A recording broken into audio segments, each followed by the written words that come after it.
Ya apareció el aviso. Perfecto. Pues antes de dar formalidades, algunas cuestiones técnicas, ya lo saben, muy de la mecánica de la mesa. Mantener micrófonos apagados, por favor. Nada más que tenga el ponente en turno su micrófono apagado para evitar audios y ruidos que puedan causar algún tipo de infortunio. Hay un momento para que quienes nos escuchan puedan compartir, puedan preguntar, puedan entrar en discusión, en diálogo con nuestros ponentes a micrófono abierto. Basta con que levanten la manita de Zoom y conforme vayan levantando su manita ya se les estará dando el uso del micrófono. Y serían básicamente estas las indicaciones a las que estemos atentos. Dejo el micrófono con el compañero Rolando Sánchez, miembro de esta red. No sin antes agradecerles a los tres ponentes que están el día de hoy acompañándonos pues por su disposición, sus ganas de compartir, sus ganas de comentar con nosotros lo que estén trabajando en este momento y sobre todo a Gabriel, que fue el autor intelectual que permitió la gestión de esta mesa. Muchísimas gracias. Adelante, mi estimado Rolando, un abrazo. Hola, ¿qué tal a todos, a todas? Muy buenas tardes. En este momento estamos por iniciar una mesa más de las que hemos desarrollado en los distintos eventos. Y el día de hoy vamos a contar con la presencia de tres profesores, doctores, todos, profesores de la Universidad Pedagógica Nacional. Contamos con la presencia del doctor Miguel Ángel Olivo Pérez. Él es doctor en Ciencias Sociales, con especialidad en Sociología por el Colegio de México, profesor de tiempo completo de la Universidad Pedagógica Nacional en la Unidad 096, Ciudad de México. Entre las distinciones con las que cuenta es investigador nacional nivel 2 del Sistema Nacional de Investigadores en CONACYT, profesor con perfil deseable, CEP-PRODET, miembro del CA consolidado en Sociología de la Educación Básica, en la unidad UPN 096, Ciudad de México. Medalla al Mérito Universitario de la UAM, Iztapalapa y Premio Nacional de Investigación Laboral 2006 de la Secretaría del Trabajo y Previsión Social.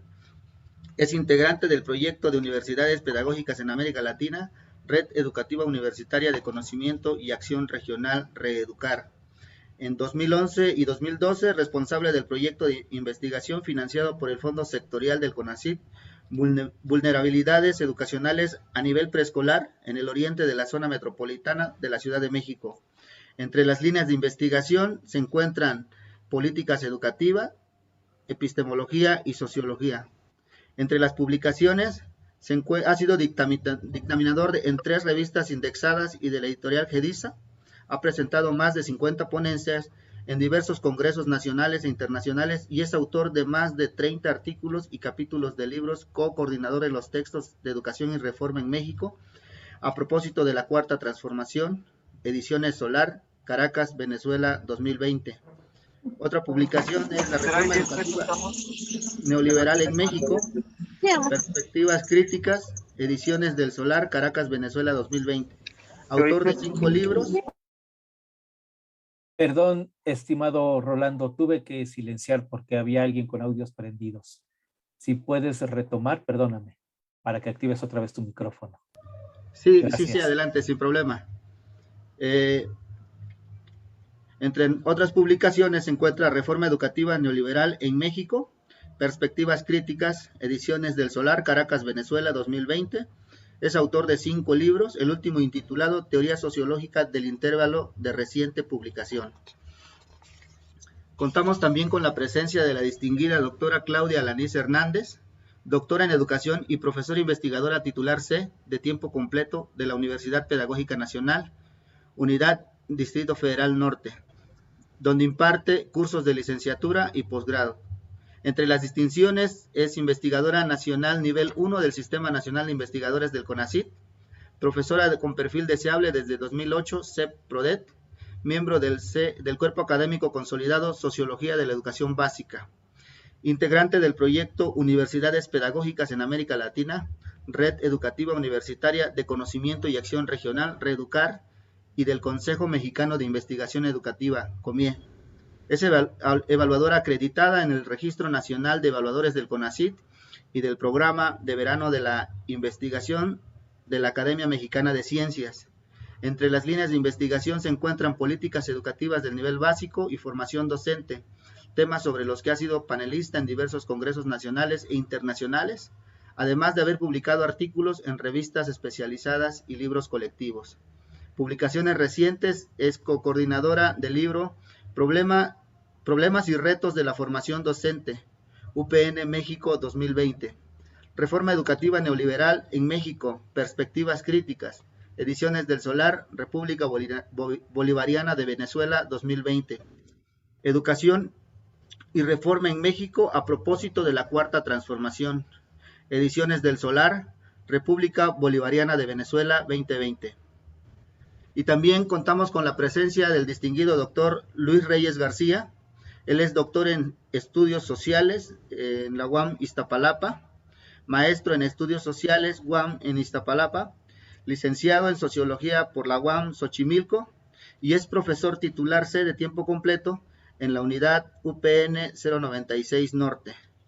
Entre las distinciones del doctor es investigador nacional nivel 1 del Sistema Nacional de Investigadores CONACYT, profesor con perfil deseable desde 2008, CEP-PRODEP, miembro del Cuerpo Académico Consolidado Sociología de la Educación Básica en la unidad UPN 096 Norte. Entre las líneas de investigación se encuentran Sociología de la Educación, Sociología del Profesorado, Política Educativa y Formación Docente, Sociología Política. Publicaciones recientes, Claudia Lanís y Luis Reyes García, Entre la utopía y la realidad, algunos datos e ideas sobre la condición que guardan los preceptos del artículo 3º constitucional en el México de los últimos años. En el libro Raúl Figueroa Romero y Miguel Rodrigo González Ibarra. Desafíos para la calidad de la democracia y las políticas públicas para el fortalecimiento de la gobernabilidad democrática, UAM, Lerma, Juan Pablos, México 2008. Reyes Luis, Alanís Hernández y Olivo Pérez, Educación y Reforma en México, a propósito de la Cuarta Transformación, Ediciones del Solar, Caracas, Venezuela 2020. Olivo Pérez, Alanís Hernández y Reyes Luis, coordinadores del libro Reforma Educativa Neoliberal en México, Perspectivas Críticas, Educaciones del Solar, Caracas, Venezuela, 2020. Pues bien, estos son los referentes de las distinguidas personalidades que el día de hoy nos acompañan. A nombre de los miembros de la red y de quienes nos acompañan, queremos darle la más cordial bienvenida y como ya es costumbre, pues vamos a abrir nuestros micrófonos para recibirlos con un fuerte aplauso. Claro que sí. Bienvenidos, muchas gracias por estar con nosotros. Será una tarde muy, muy interesante. Gracias. Bien, pues ahora le damos la palabra a nuestro compañero Napoleón, quien nos va a hacer el favor de dar una breve introducción y ya luego pasamos ahora sí a la mesa. Napoleón.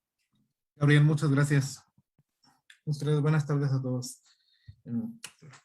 La docencia como profesión está sufriendo cambios debido a la evolución de las demandas sociales respecto a los sistemas educativos, así como por los cambios que también ha sufrido la manera en la que nos apropiamos de lo que concede legitimidad al profesorado, el conocimiento.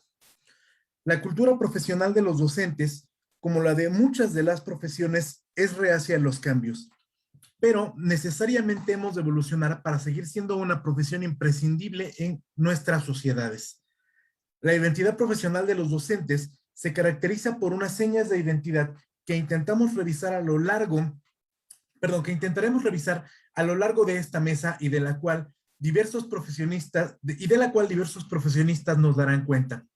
Una profesión docente en la que la socialización previa influye en las creencias que el profesorado desarrolla, en la que el contenido que se enseña crea identidad, con una clara predilección por el conocimiento práctico y el aprender también de la experiencia, caracterizada, por qué no decirlo, también por el aislamiento, y en donde los alumnos son la principal fuente aún de motivación del profesorado. La carrera docente, generalmente plana, también caracteriza la profesión docente, en la que se presentan, como titulamos a esta mesa, tensiones, retos, discontinuidades, y en la que el profesorado se percibe a sí mismo como artesano, y donde está muchas veces mal visto pedir ayuda y recibir retroalimentación, en donde generalmente llega a existir poca confianza por las tecnologías y llega a descuidarse la atención a los docentes que empiezan. Pero muchas de estas situaciones han llegado a cambiar, han llegado a cambiar con los recientes cambios a nivel económico, político y social. Pasaremos a escuchar, pues, diversos testimonios y perspectivas en torno a lo que ha implicado la carrera, el fenómeno docente y el dar y recibir educación.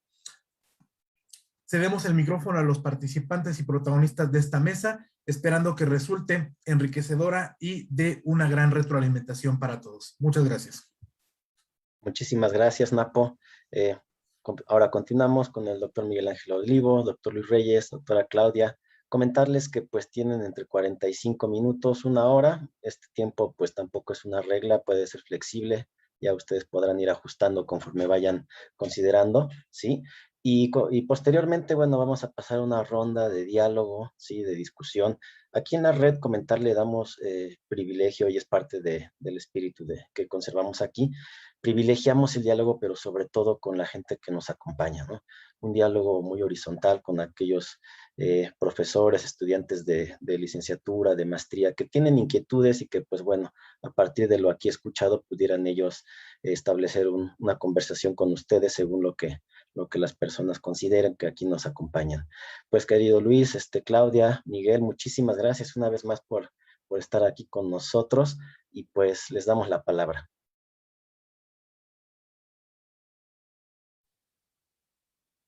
¿Quién empieza? Tú, Miguel. Bueno, amén. Buenas tardes, es un gusto coincidir. Gabriel, Rolando, colegas de la 096. Conocemos, me da mucho gusto. Yo quisiera reflexionar sobre un fenómeno que casi no se toma en cuenta pese a la importancia que tiene, porque hemos estado aislados muchos profesores en nuestras casas con el avatar pues de nuestras familias, de nuevas circunstancias, y es precisamente este plus que es pensar los contextos de los alumnos, porque es un plus necesario en el que tengo muchas dudas que realmente exista una inmersión profunda, una familiarización intensa, por lo mismo de que pues, precisamente es una cosa extra que se presenta. Voy a poner varios ejemplos. Casi luego de la pandemia, una de mis alumnos la necesidad de poner un puesto, ni recuerdo cómo me enteré, fue por terceras personas, un puesto de comida, y de allí pues ya no asistió a las clases. Le llegué a hablar por teléfono para ver qué pasaba y no contestaba. O sea, pues prácticamente desertó, y siendo una de las alumnas más destacadas de mis grupos. Esta lamentable situación debió haber puesto una señal de alarma, sobre todo a inicios de la pandemia, de muchos alumnos que prácticamente desertaron. Bueno, pensábamos que iba a durar poco, sin embargo, se fue a varios meses, a casi 2 años. Tal vez cumplamos 2 años, no lo sabemos. Muchas cosas. Ya con el paso del tiempo también me topé con el caso de un alumno que nos dijo abiertamente que pues él no podía hablar mucho, sus participaciones se habían restringido mucho, porque siendo a las 8 de la mañana las clases, sus familiares estaban allí, y como no tenían paredes sino cortinas, pues él tenía que hablar en voz baja porque sus familiares estaban durmiendo a las 8 de la mañana y no podía hacer mucho ruido, por eso no participaba, y también siendo uno de los más destacados de su grupo. Y así podemos repasar muchas dimensiones. Por ejemplo, yo las llegué a ver desarregladas. Les dije, lo bonito que es, aunque arreglarse para uno mismo, lo bonito que es ser diferente, a pesar de que uno está recluido y si nadie nos va a ver, nos sentimos bien con nosotros mismos. De todas formas, peinarnos, asearnos, ponernos nuestra ropa como si fuéramos a salir a la calle normal.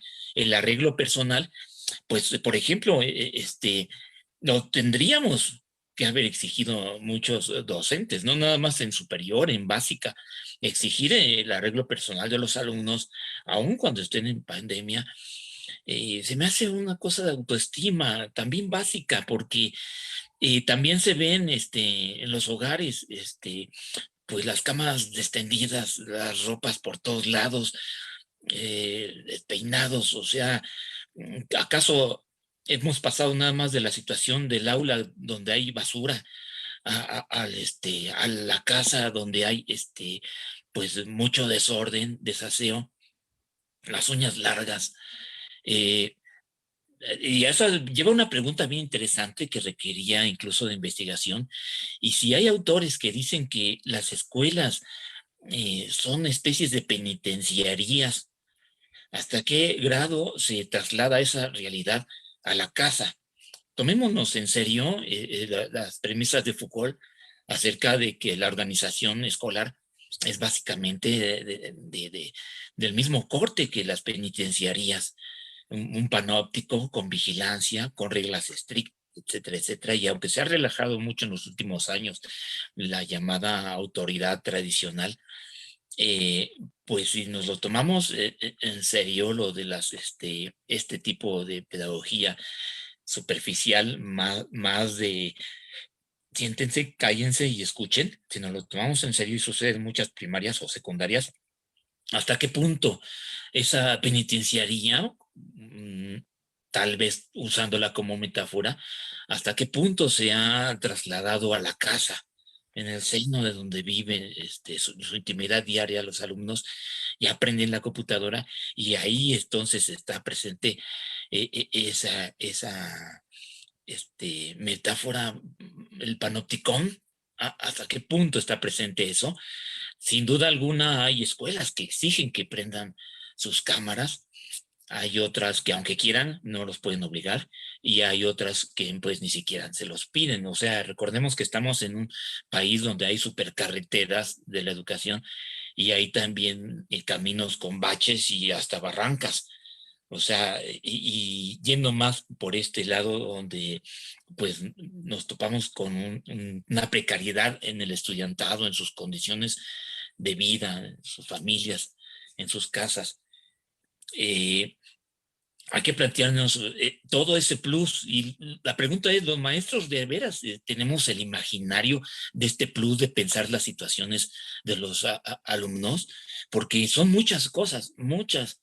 Y yo creo, yo tendería más a la hipótesis de que en lugar de tener el imaginario bien conectado con como dicen los tres registros lacanianos, lo imaginario, lo simbólico y lo real, ¿de verdad está conectado lo imaginario con lo simbólico y lo real? ¿O se entiende independizar a manera de hacer unas fantasías, aislarnos más? Por ejemplo, tan solo considérese esta realidad que podría ser también tema de investigación. Los muchachos, los chicos, también los de secundaria, ya incluso media superior y universitarios, son muy buenos para manejar el celular, manejar las tecnologías. Cuando los llegan a tener, son muy buenos, incluso mejor que los maestros. Sin embargo, al momento de interaccionar con sus pares en las clases, eh, no interaccionan. O sea, son buenos para manejar las tecnologías, pero al momento de interaccionar son una papa. O sea, y los maestros, pues con toda esa realidad encima, ¿hasta qué punto realmente advertían esa necesidad de que interaccionaran entre ellos, aprendieran, ¿no?, esa nueva interacción con sus pares? Porque es todo un mundo que se pierde y que se pudo haber reproducido online o recreado. Sin embargo, ni una de las dos, sencillamente fue eliminado. Sería una hipótesis plausible. Este mundo que consiste en las bromas, la diversión, las charlas, la simple copresencia, todo eso es un mundo importante para los estudiantes que ya no estuvo con la pandemia, ya no estuvo ni siquiera online, es la hipótesis. Ese mundo irreemplazable se puso en pausa, se eliminó y pues con las consecuencias. ¿Hasta qué punto hablamos de todo eso? Porque si no lo hablamos, no lo contamos, no lo escribimos, los mismos alumnos y también los maestros, ¿hasta qué punto se vuelve síntoma? Porque cuando una cosa a que duele, a nivel del trauma incluso no se habla, se vuelve síntoma. ¿Y qué es un síntoma? Salen unas reacciones de la persona inconscientes, impredecibles. Cuando hay síntoma es que hay algo en el cuerpo y no saben a ciencia cierta de dónde vino, qué es. Y entonces se vuelve parte de un ambiente en donde se vuelve ya malestar. El propio hecho de no platicarlo, la desperdiciar el platicar entre docentes todas estas situaciones intensamente, en colegiados, constantemente. Es una oportunidad de oro desperdiciada en muchas instituciones escolares. Imagínense esta otra realidad. Hay un algoritmo, dicen, no dicen, se ha demostrado, y eso lo vi en debates con senadores en Estados Unidos, donde les reclaman a los monopolios, Microsoft, etcétera, al propio Bill Gates les reclamaban que abundan en Internet algoritmos destructivos de su educación. Y ustedes averiguan en Internet sobre las consecuencias negativas de usar la tablet, el Internet, la computadora, el celular, usar las consecuencias negativas de un uso intenso de estos aparatos, específicamente en los lugares por los cuales se navega, y se oculta. Eso es una realidad que ocultan. Los monopolios la ocultan. Sí hay algoritmos y muchos tienden a la destructividad. Hay una concientización en Estados Unidos de la gravedad de la salud mental de los alumnos. Es una realidad en cuanto a salud mental que no hemos reflexionado los docentes sistemática e intensamente. Es también otro de los asuntos pendientes. En fin, se pueden mencionar muchas cosas, y ahorita que vamos a regresar a la pandemia, los cubrebocas, pues un montón de situaciones, ¿no? Desde los que se les rompen el elástico hasta los que por accidente, y hablamos más de niños, ¿no? Por accidente toman el de sus compañeros o se burlan entre ellos y les da pena usarlos o lo cortan para respirar mejor. O le piden permiso a la maestra de salir en este nuevo contexto en donde se está regresando a clases de nuevo, es lo que en sociología se llama reflexividad de segundo orden, que no se da. Esa reflexividad de segundo orden que debemos haber llevado a cabo los maestros como si fuéramos investigadores también. Es decir, todo ese pensamiento sobre esas situaciones, ya no sobre la nuestra, sino sobre nuestros alumnos, que tiende a hacerse un conocimiento experto y después regresar a la misma sociedad para retroalimentarla, pues no veo que se dé mucho, y se da mucho en las formas de la anécdota. Esa otra cosa debería elevarse al nivel de la ciencia, y si no, al nivel de su sentido común, pero de la buena sapiencia o de la filosofía, aunque sea a ras del sentido común. Pueden haber muy buenas trabajos elaborados con elaboraciones más abstractas a partir del sentido común. Y sin embargo, es un gran desperdicio. Vuelve lo que llamamos el pensamiento mexicano barroco, lo tiende a volver bizarro, ¿no? O sea, quizá nos entretengan más fantasías acerca de lo que sucede en México. Quizá estemos más concentrados en que se llegan a sonar las narices con el cubrebocas o en fin, cosas que no tocan lo real o lo simbólico, lo cual es preocupante. Esta necesidad de imaginario para conectar con lo simbólico y lo real exige de verdad de estar a la altura, exige de pensamientos, descubrimientos, un pensamiento insólito, original, novedoso, que no suele ser muy visible en las redes o en las pláticas que tenemos los docentes entre nosotros, no suele ser muy visible, lo que implica una especie de adormecimiento.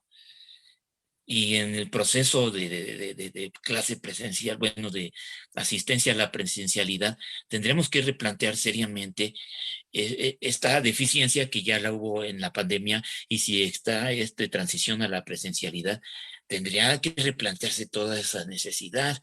Ni modo, si es un plus, ni modo. Y no nada más un plus en nuestras clases, que si son híbridas tendremos que estar a la vez con el celular, unos alumnos presentes y otros alumnos en nuestro celular asistiendo. Y tenemos ahí que hacer de doble, y también el doble de analizar la situación de ellos, de estar con lo que Clifford Geertz llama un conocimiento denso de sus circunstancias. En fin, yo exhorto a que esta imaginación llegue al nivel del pensamiento arborescente, efervescente, apasionado, de la plática con ellos, la preocupación verdadera, estar allí donde están su dolor, sus preocupaciones de ellos, y por encima también de las de nosotros. Es un poco también el saber ser generosos, de salir de nuestras realidades individuales aisladas, involucrarnos también con ellos, y es una necesidad, una exigencia moral. Alguna vez alguien por ahí me decía, ¿y quién me va a obligar? Nobleza obliga, nobleza obliga. Y eso es un gran mensaje, porque ahí está la diferencia entre la pequeñez o la grandeza. Bueno, termino con estas palabras. Muchas gracias. Muchísimas gracias, querido Miguel. No sé qué orden hayan establecido Claudia, Luis. ¿Quién continúa ahora? Digo yo, gracias. Adelante. Bueno, muchas gracias, Gabriel, por la invitación. Buenas tardes a todos por acompañarnos. Y lo que yo les voy a hablar es sobre estas tensiones, discontinuidades y compromisos con respecto a la educación, a los docentes de educación inicial, que es el tema que últimamente estoy trabajando. Entonces me voy a permitir compartir la pantalla con ustedes.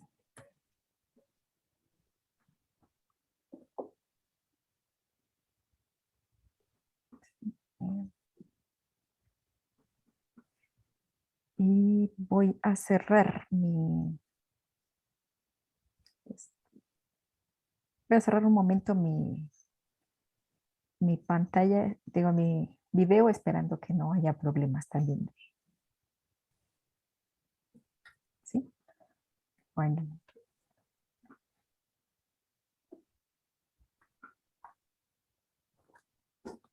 Les comentaba que yo estoy trabajando ahorita con docentes de primera infancia de los últimos años, y este interés viene a partir de uno de los proyectos que se mencionaron también de la red de América Latina para ver el estado de la formación docente, y también porque en la UPN trabajamos con la formación de educadoras en servicio. Entonces, pero ahora les voy a avisar, básicamente, voy a comentar sobre las de educación inicial. Sabemos que las identidades son una construcción en constante cambio, se alimentan por los contextos, las políticas, las prácticas de los centros educativos y el colectivo también. En ellas hay una interpretación personal y grupal de la misma actividad dentro de contextos determinados, ¿no? Las docentes que atienden a la infancia durante sus 3 primeros años tienen de manera particular formas de percibir su actividad y sus prácticas, y también de ser docente, que está marcado por la biografía de sus trayectorias laborales. En estas identidades también influyen los imaginarios, sus identificaciones y también la idealización que hacen con respecto a la docencia. En el caso particular de estas educadoras y muchas de ellas cuidadoras, creo que se podría hablar de una pragmática funcional, en el hacer de lo cotidiano, pues quienes se desempeñan como docentes se apoyan más en su experiencia que en el conocimiento pedagógico de la construcción de ambientes de aprendizaje o en el conocimiento del desarrollo infantil, en el que no prevalece el aprecio por el conocimiento científico desafortunadamente. Es decir, lo que ellas ya saben pesa más que lo que conocemos actualmente sobre lo que es el desarrollo infantil. Esta característica se mantiene no solo en aquellas que tienen una formación básica o habilitación, sino también en las que tienen una formación de licenciatura. Y creo yo que aquí este saber experiencial que logran ellas se desaprovecha porque no logran reconstruirlo, ¿no?, en la forma de hacer docencia. Si revisamos las cualidades que debería cubrir en la profesión como actividad ocupacional, según nos plantea Hortal, podemos ver que ninguna prácticamente se cubre con las docentes de educación inicial, ¿sí? Existe muy poco aprecio social por su trabajo. La sociedad no reconoce el valor del servicio que ofrecen y son vistas como madres sustitutas. La remuneración que reciben no les permite cubrir dignamente sus necesidades como medio de vida, ¿no? Quienes tienen licenciatura tampoco, salvo aquellas que ya tienen más de 20 años de servicio y que, bueno, tienen una plaza de base, estas sí alcanzan una remuneración suficiente, pero nosotros tenemos educadoras que prácticamente reciben 2,000 pesos quincenales, ¿no?, en la mitad de un repartidor de estos que tenemos ahorita en muchos servicios, ¿no? Entonces, pues estos bajos salarios se acompañan del desprestigio y la desvaloración social, a lo que se agrega que opten por la docencia también como descarte de otras opciones, ¿no? Muchas por tener que contribuir con los ingresos de casa, algunas por cuestiones de trayectorias truncas, ¿no?, o por los requerimientos de escasa habilitación que se tiene para poder desempeñar la actividad. Tampoco existe un monopolio para dedicarse a la docencia en el caso de quien atiende a los niños. Prácticamente se cree que cualquiera puede atender a un niño por el simple hecho de ser madre o de ser mujer. Y esto es incorrecto, pues se debe convertir en una opción profesional con el fortalecimiento de la formación basada en el conocimiento del desarrollo infantil y en la generación de ambientes de aprendizajes. Los procesos de formación de quienes la ejercen no necesariamente dependen de la acreditación y la certificación. Los educadores de educación preescolar van un poco más avanzados, pero prácticamente solamente el 10% tiene el perfil deseable. Las demás hay mucha habilitación. Y pues en el caso de las educadoras que trabajan con los niños más pequeños, el porcentaje de habilitación es mucho más elevado, ¿sí? Y aquí les comparto estos datos. Son licenciadas en educación inicial, la mayoría mujeres. Prácticamente no tenemos muchos programas de formación de licenciadas en educación inicial. Ya hay en Puebla, Jalisco, Aguascalientes, Colima. La UPN tiene un programa que se trabaja en línea. Empezaron prácticamente en 2013. Puebla le da mucho énfasis a esto porque estableció la educación inicial como obligatoria. Las demás entidades se unieron después a esto. Y pero lo que podemos observar es que hay muy bajas, o sea, la titulación es muy baja, existe muy poco interés. Estos son números absolutos. 120 tituladas en la Normal Superior de Jalisco en 2019, que es el máximo de todas las demás. Por ahí en la UPN, pues prácticamente creo que son como 3 tituladas al 2019. Entonces, esto nos habla también de la falta de profesionalización del personal que atiende a los niños en esta etapa crítica. Y la mayoría se tiene es una formación técnica, que básicamente son puericultistas, asistentes educativos o alguna otra. Sin embargo, también observamos que es muy poco el número de personas que tienen esta formación técnica. Estos son datos de la Dirección General de Profesiones, quienes cuentan con una cédula a nivel técnico, y si ustedes observan el acumulado desde lo que va de este siglo, del año 2000 al 2019, se concentra la formación prácticamente de asistentes en la región occidente, y esto tiene que ver con zonas turísticas o bien dedicadas a la maquila, pero en general el número también de personal técnico continúa siendo muy bajo. El más alto que tenemos son 4,000, pues cuando hablamos de varios millones de niños en el país, ¿no? Entonces, esto nos habla de una gran demanda de formación y por lo tanto que la mayoría del personal es habilitado y aquí sí cubren algunos una capacitación de 40 horas como total de su habilitación para tener un grupo de educación inicial y no les piden el requisito ni siquiera de tener la educación básica completa.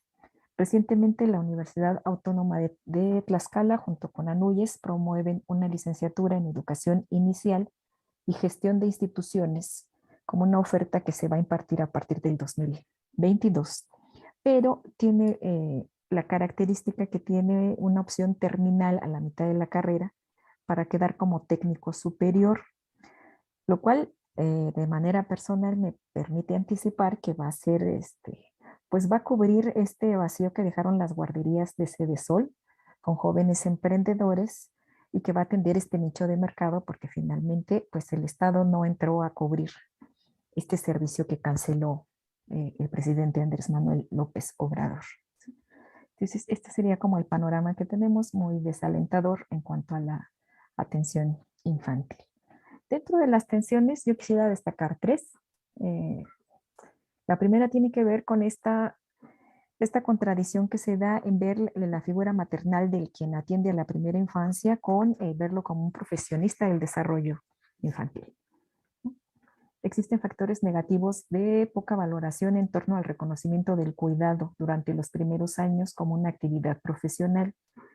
Yo creo que uno de los factores es que es visto como trabajo natural femenino y esto ya se ha visibilizado desde los primeros estudios que hablaban de esta visión patriarcal en la división sexual del trabajo, donde se posiciona también el tiempo como un problema político que da estructura social, ¿no? Las mujeres son las que destinan más tiempo al cuidado en general y por supuesto al infantil, pero desde los años 90 sí se ha dado debates y proyectos sociales en Europa y en América Latina para vincular políticas de cuidado como un factor de equidad vinculado al desarrollo económico de las mujeres y factor que atiende la desigualdad. El tiempo que emplean principalmente las mujeres se convierte en un indicador de pobreza que ya es una medición de manera recurrente, sin embargo, no se reconoce como una necesidad social que se tenga que atender por parte de la política pública. Entonces, me parece que esta es como una de las primeras tensiones que se da.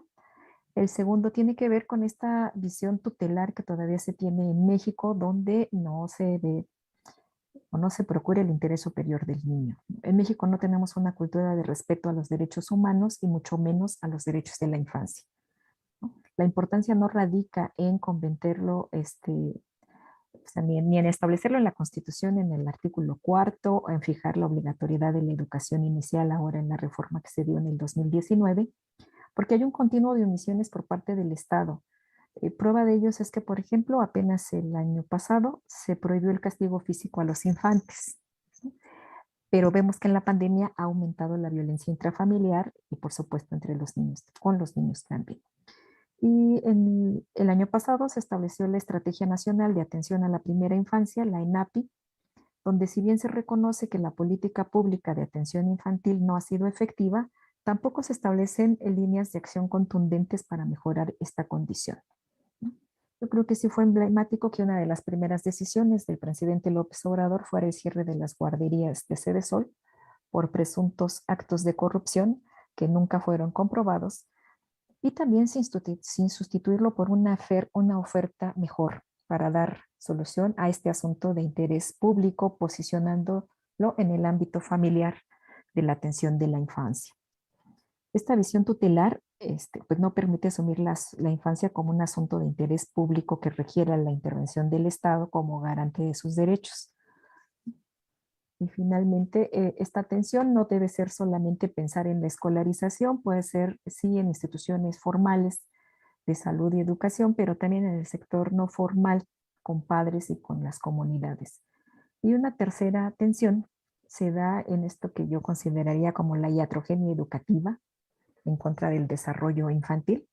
La iatrogenia es un término que se aplica al campo de la salud cuando la intervención del profesional crea un efecto adverso. Me parece que en muchos casos con las educadoras de la primera infancia ocurre exactamente lo mismo. Muchas veces las tareas improvisadas que no se apoyan en el conocimiento científico ni en el desarrollo del niño pueden entorpecer en lugar de estimularlo, ¿no? Entonces se obtiene un efecto adverso a partir de la intervención de la educadora, ¿no? Las educadoras actúan con mucha prisa por la escolarización adelantada, sin respeto al niño como sujeto de derecho, pero sobre todo con un desconocimiento de cómo generar ambientes de aprendizaje. Me parece que falta mucho respaldo pedagógico y también no se apoyan en el juego como un derecho y como una fuente del placer que tiene el niño, ¿no? Parecen desconocer el valor de la participación activa en la estimulación, ¿no? La interacción frecuente, positiva, responder con prontitud, las verbalizaciones con los niños de ida y vuelta, la interacción individual y grupal, sino que esta idea de que el preescolar prepara o la educación previa prepara para la escuela, desaprovecha la oportunidad de una intervención efectiva cuando ya sabemos finalmente lo que es el desarrollo y la plasticidad cerebral que se da en los 3 primeros años de vida, donde es justo necesaria la intervención de profesionales que puedan crear condiciones para propiciar ambientes adecuados de aprendizaje, ¿no? Finalmente también estas primeras interacciones que se establecen desde al nacimiento o algunos lo manejan previa, son importantes para la estimulación de estos primeros círculos, estos circuitos sensoriales y también de habilidades posteriores como el lenguaje durante los 3 primeros años de vida, lo cual constituye un periodo crítico de atención según lo que nos demuestra el avance científico. Pero pareciera que la docente de educación inicial no está consciente de estas actividades, ¿no? Y también de la importancia de su papel en atender estas vivencias adversas como puede ser el abandono, el maltrato, la desatención o incluso en lugares donde ignoran al niño, ¿no? Y lo quieren tener mejor sentado de manera pasiva, calladito o incluso usando cuadernos desde los 2 años, cuando esto puede ser un factor detonante para deteriorar las habilidades cognitivas del niño. Entonces no se valora esto de que la experiencia y el contexto se pueden corregir, pueden ayudar a estimular, ¿no?, cuestiones de genética. Esto ya lo han recuperado muchos países en América Latina, lo promueven los organismos internacionales también, ¿no? Hay un estudio del BID, por ejemplo, que destaca, y es lo que yo les presento aquí en esta gráfica, cómo por el nivel de escolaridad de los padres, digamos, mejora el desempeño de los niños. Siempre ha llamado mucho en los resultados de PISA el resultado que tiene Cuba en matemáticas y en comprensión lectora. En este estudio desde 2018 lo relacionan con el nivel de escolaridad de los padres y vemos que aún los padres con menor escolaridad en Cuba, ¿no?, con 8 años de escolaridad, tienen mejor desempeño que cualquiera de los otros hasta 15 años de escolaridad en los países de América Latina. Y esto tiene que ver también con las políticas de atención de primera infancia que tiene Cuba, el Educa a tu hijo.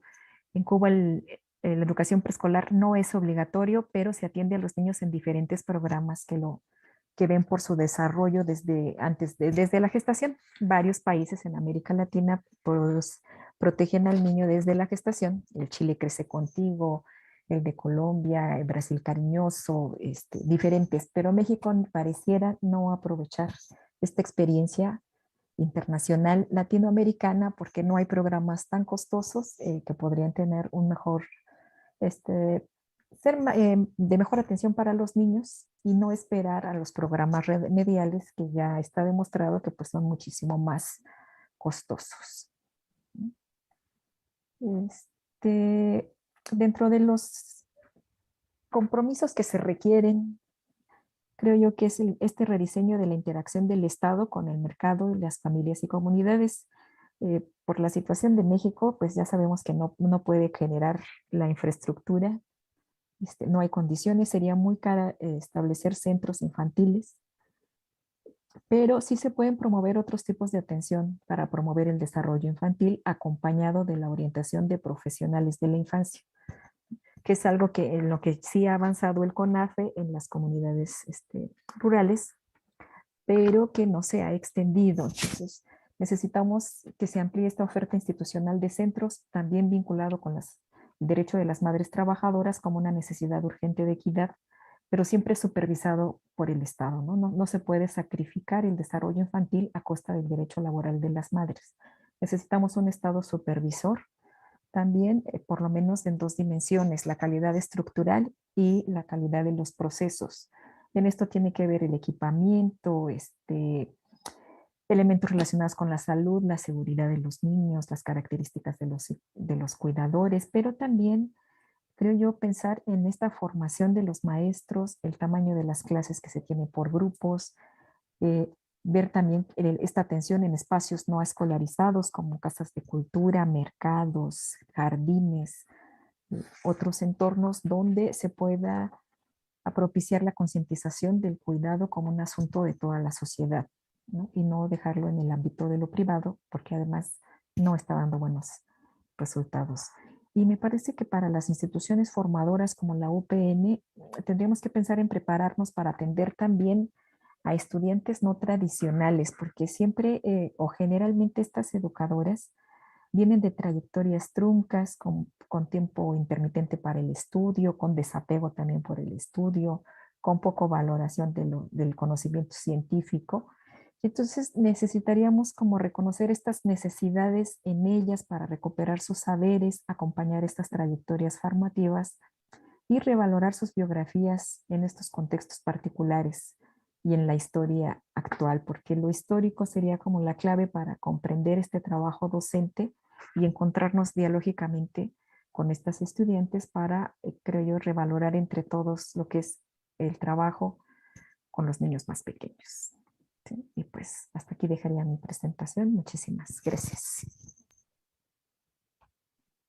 Muchísimas gracias, querida Claudia. Y bueno, le damos la palabra ahora al doctor Luis Reyes. Luis, muchísimas gracias. Gracias, Gabriel.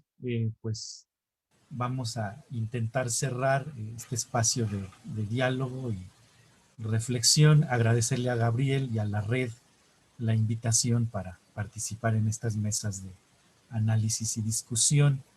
Yo pondría algunos elementos adicionales a lo que ya han presentado mis colegas Olivo y la doctora Lanis, con la intención pues de abrir con ustedes un espacio de discusión y diálogo sobre pues los distintos temas que convergen en esta temática general de las identidades y en particular de las identidades docentes.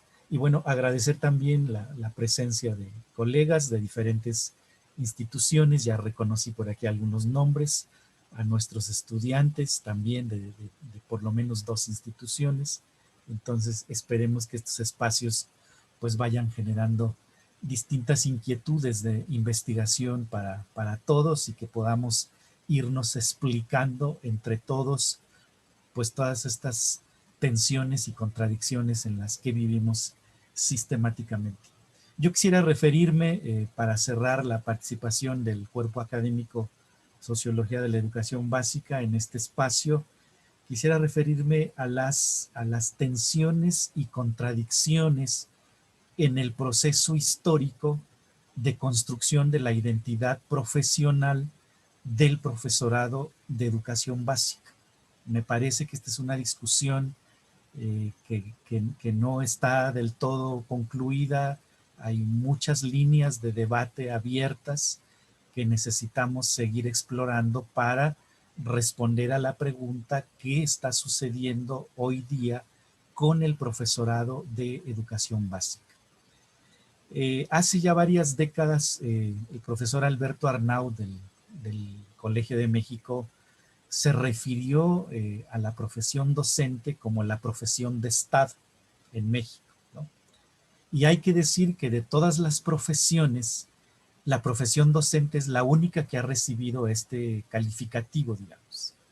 Y sin embargo, la profesión docente, desde lo que hemos estudiado en el cuerpo académico y lo que han investigado también otros tantos colegas, ha sido una de las más improvisadas y de las más descuidadas en términos formativos, ¿no?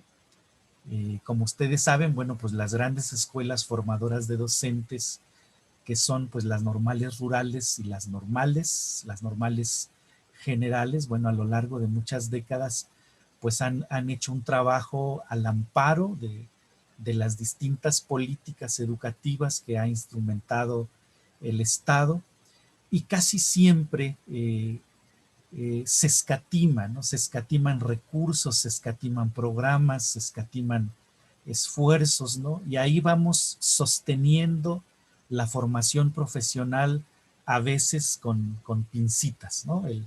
El trabajo de las escuelas normales, tanto las rurales, tan cuestionadas por en estas últimas 3 décadas de políticas educativas, a donde, bueno, pues se les ha considerado como más bien semilleros de guerrilleros, ¿no? Y de gente que más bien está preocupada por la movilización y la protesta social y política. Y en las normales urbanas, bueno, pues han sufrido un gran retroceso en el reclutamiento de nuevos jóvenes que se interesen en la profesión docente, justo, y aquí viene una de las grandes paradojas de la profesión de los docentes de educación básica, porque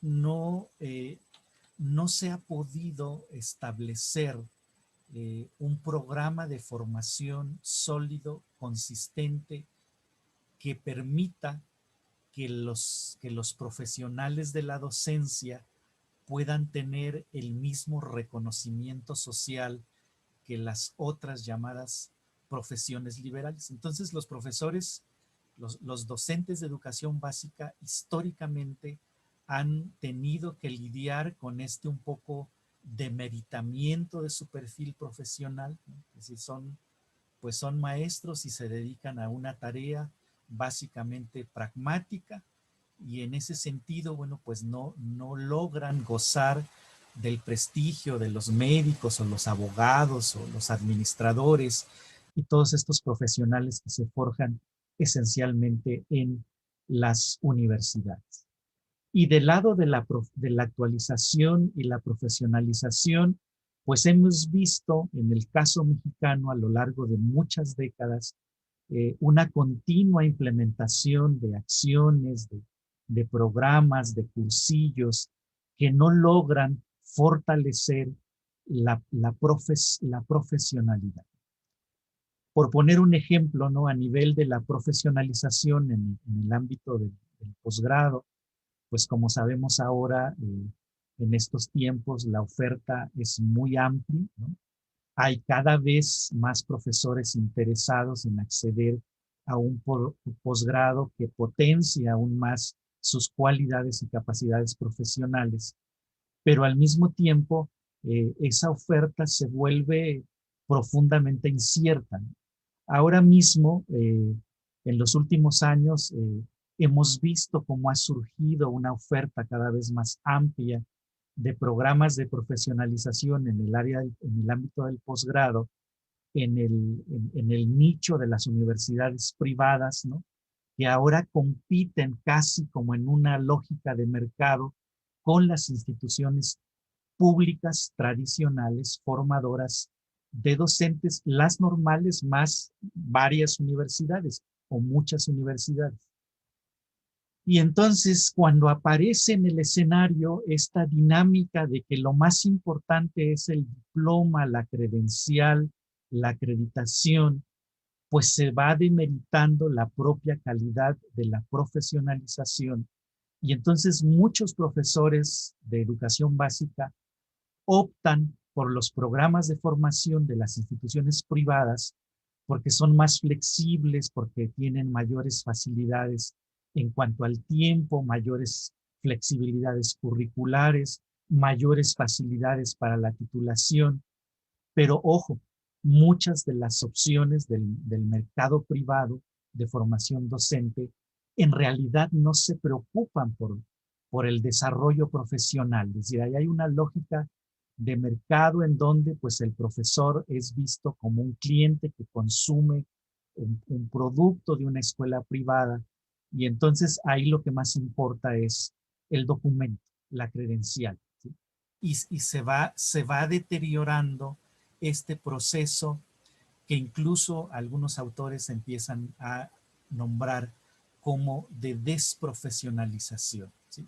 Y entonces, bueno, pues estamos afrontando en estos últimos años, décadas, diría yo, pues esta gran paradoja de los profesores. Y si a eso le agregamos la reforma educativa de 2013, ¿no?, que golpeó terriblemente no solo la dimensión laboral, sino también la profesional de los profesores sometidos a esta dinámica tan intensa de las evaluaciones para mantenerse en el servicio, para promoverse. Y lo que vimos ahí es que para afrontar las evaluaciones de permanencia, por ejemplo, pues no importaba tanto la solidez de la formación, es decir, lo que importaba más era el buen manejo de los dispositivos para presentar las evaluaciones, ¿no? La toma de cursos rápidos, ¿no? Cursos de formación al vapor con el propósito de desempeñarse eficientemente en las evaluaciones, pero cero formación sustantiva. Entonces, me parece que la reforma de 2013, bueno, pues provoca una colisión terrible, ¿no?, que produce grandes incertidumbres a nivel laboral, a nivel profesional, para el profesorado de educación básica. Esta reforma, como sabemos, que tenía un gran énfasis en la evaluación punitiva, bueno, fue derogada por el gobierno de Andrés Manuel López Obrador prácticamente en lo inmediato. En 2019 quedó derogada esta reforma o este tipo de evaluación para el profesorado, pero luego entramos en la ruta de la pandemia, ¿no?, y en este stand-by en donde prácticamente todo se detuvo, mantuvimos a flote la formación docente, ¿no? En el caso de la pedagógica, que trabajamos con maestros en servicio, bueno, pues mantuvimos los programas de licenciatura de actualización, mantuvimos la operación de la maestría en educación básica, con una reducción notable de interesados, de matrícula. Nos ha costado mucho trabajo mantener grupos, ¿no? Es decir, tenemos especialidades en la MEP, aquí tenemos algunos alumnos de la MEP, algunas las mantenemos con los mínimos alumnos, 5, 6, casi siempre menos de 10 en todos los casos. Y esto nos habla, bueno, pues de que la pandemia nos metió en otra lógica, en otra dinámica. Los profesionales de la educación, aunque mantuvimos el trabajo, mantuvimos la atención, pues también dedican una parte muy importante de su tiempo a replegarse a sus cuestiones más privadas, más personales, más familiares, y en ese escenario pues no interesó demasiado mantener una dinámica de trabajo en esta ruta del desarrollo profesional, ¿no? Hay muchas deserciones en los programas de maestría, supongo que no solo en las de la pedagógica, sino en otras instituciones. Y entonces, bueno, pues esto nos vuelve a colocar en esta tregua aparente que nos da la pandemia, pues en una situación en donde hay muchas preguntas sobre las que no tenemos respuesta, sobre qué está pasando con este proceso de desarrollo profesional del profesorado de básica, qué sucede con la consolidación o no de sus identidades profesionales y cómo podríamos esperar en los próximos años que el desarrollo profesional de los docentes de educación básica efectivamente vaya adquiriendo mayores rutas de solidez para incidir sobre esto que nos han expuesto a lo largo de ya por lo menos 2 décadas muy bien, aunque por supuesto con todas las críticas que trae aparejada las evaluaciones estandarizadas, ¿no? Sobre todo la que se aplicó a partir del año 2000, que ya tiene más de 20 años de ejecutarse, la famosa evaluación de PISA, que como sabemos evalúa a los adolescentes al término del ciclo de la educación básica y que cada 3 años que se aplicó básicamente arrojaba para los profesores, para los alumnos de educación básica en México, los mismos resultados. Es decir, un deterioro constante de los aprendizajes, ¿no? Y cuando vemos, cuando reconocemos que cada vez los niños están aprendiendo menos, entonces pues son muchos los factores que están incidiendo. No solo es la política educativa, no solo es la formación docente, no solo son las reformas curriculares, los materiales de apoyo, los libros de texto, sino que es un conjunto de factores que no está propiciando que la educación básica consolide, ¿no? Más allá de los eslogans que promueven los organismos internacionales, ¿no? de las, digamos, de los lugares comunes que se suelen repetir en el contexto de las escuelas, del propio sistema educativo, de la SEP, pues lo que es cierto es que no estamos consolidando aprendizajes en educación básica. La reforma de 2013, bueno, pues básicamente hizo responsables a los docentes de estos deterioros, ¿no? Un énfasis, por supuesto, absolutamente injusto, porque desde luego es evidente que hay problemas estructurales muchos más fuertes que las reformas de las últimas 3 décadas en México, la mayoría de ellas inspiradas en las políticas internacionales, hay que decirlo, pues más allá de efectivamente contribuir a la mejora de los aprendizajes, pues lo que han propiciado es que han deteriorado aún más lo que está sucediendo con el aprendizaje de los niños en educación básica. Entonces, ¿a quién le importa la identidad profesional, el desarrollo profesional de los docentes de educación básica en México? Bueno, pues le interesa, por supuesto, al sistema educativo, pero esencialmente le interesa a la sociedad, es decir, a quienes son los receptores de la acción educativa que se desarrolla todos los días, ¿no? En este momento, pues estamos ya a punto de cumplir casi 2 años de pandemia, de trabajo en línea, ¿no? Donde pues están derivando todavía un montón de preguntas sobre las que no tenemos respuestas, ¿no? Es muy probable que a la reanudación de las actividades presenciales, pues lo que nos encontremos es que los deterioros de los aprendizajes muy probablemente se han profundizado todavía más, ¿no? Y no vemos en el horizonte de la Secretaría de Educación Pública algún plan claro de qué vamos a hacer, cómo vamos a afrontar el rezago, ¿no? Desde el trabajo docente en las aulas de educación básica y desde los procesos de formación y desarrollo profesional de los docentes en el contexto de las instituciones que nos dedicamos a esto. Entonces, me parece que estamos frente pues, a un conjunto de problemáticas, todas ellas muy complejas y que pues, nos tienen que ocupar para, pues al menos desde la investigación, hacer los diagnósticos de cuál es el estado de la cuestión, ¿no? Después de el proceso de deterioro que traíamos y estos 2 años de pandemia que parece pues han contribuido a profundizar las dificultades que ya veníamos acarreando, ¿no?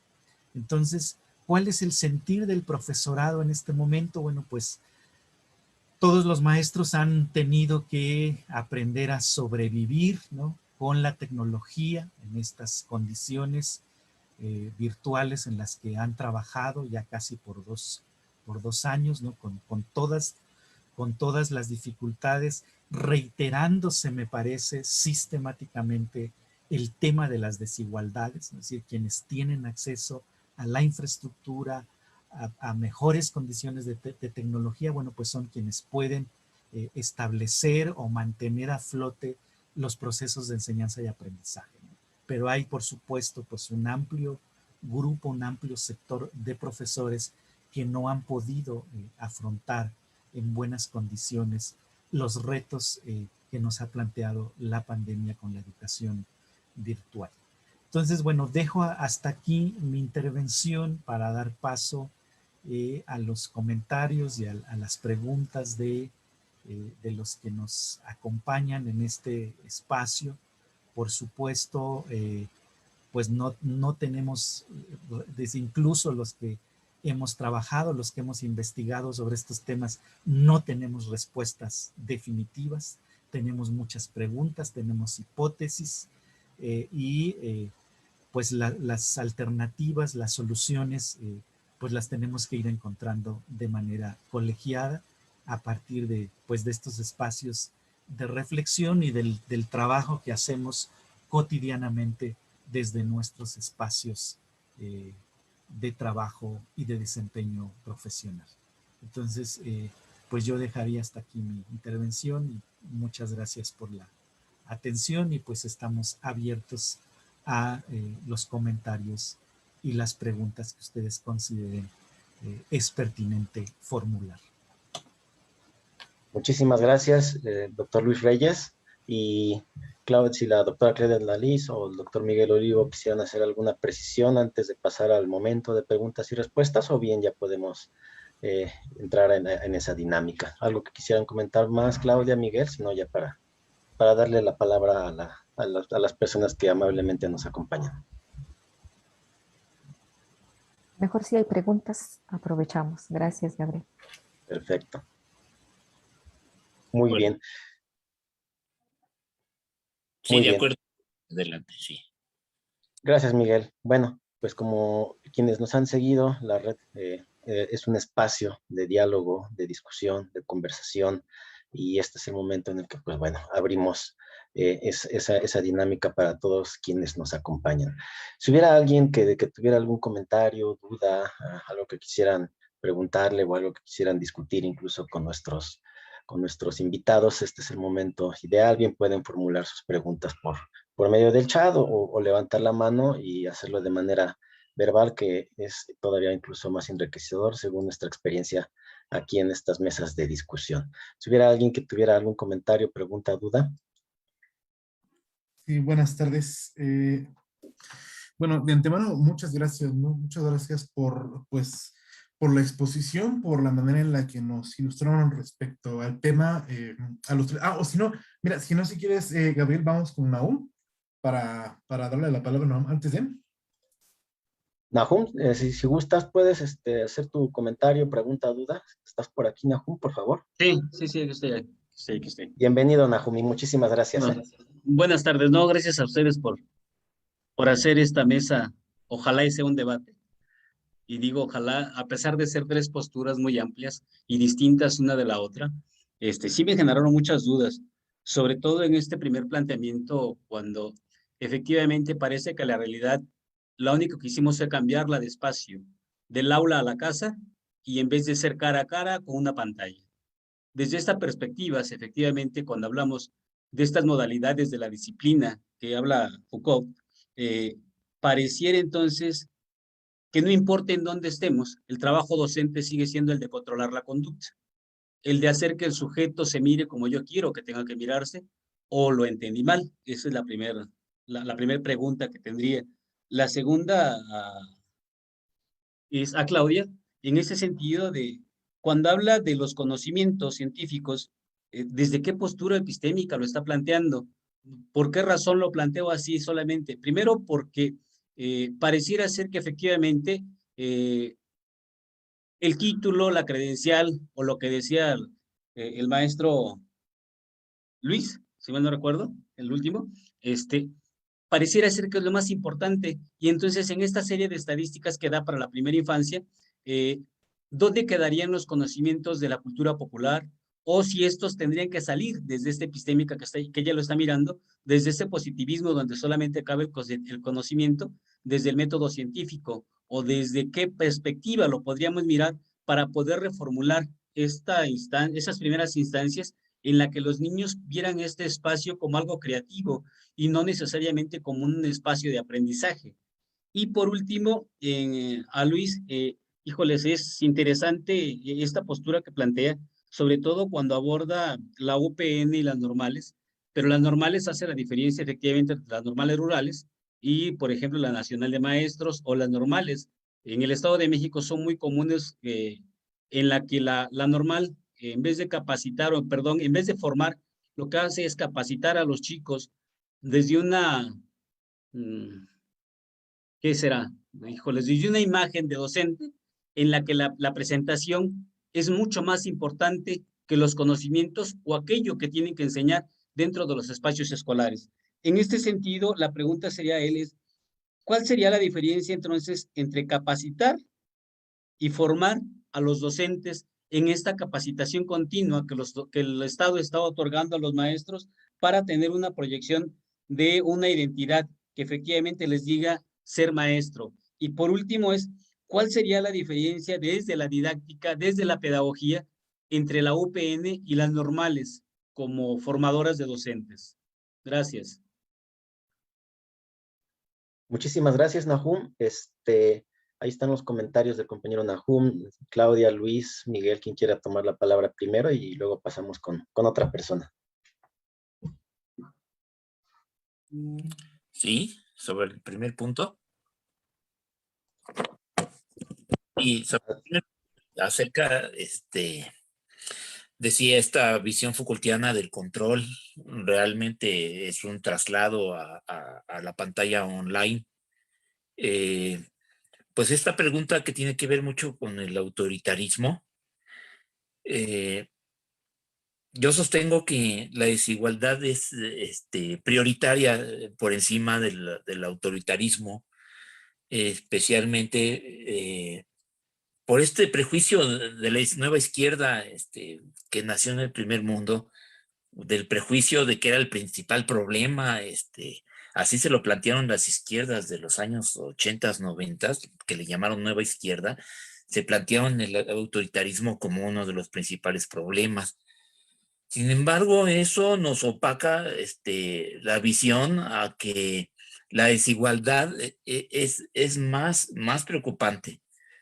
Es decir, por ejemplo, tan solo pensemos en China, ¿no?